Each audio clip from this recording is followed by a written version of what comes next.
Hello, this is Catherine Chadwick, Project Manager for Ballin Brands.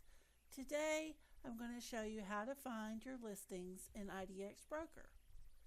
You're going to want to be logged in to your IDX Broker dashboard, which you'll see here, and you're going to want to go to Listings.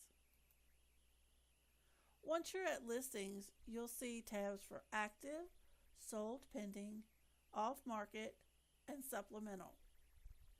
If you click the Active button, you'll see homes that you have, properties you have that are currently active. If you click the Sold Pending, you'll see a list of homes that have recently sold. If you go to Off Market, you may find a list of homes that says unknown in the status. What you want to do is change that status. It's a drop-down menu from unknown to sold, or whatever other option is there.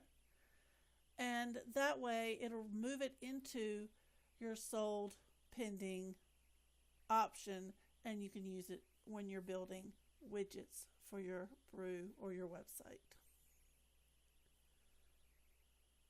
Supplemental, you can manage or create. Now this is where you can add a listing manually, and we'll get into that in another video tutorial. Hope you found this video helpful. Make sure you like it, subscribe for more helpful tips about your brew and IDX Broker.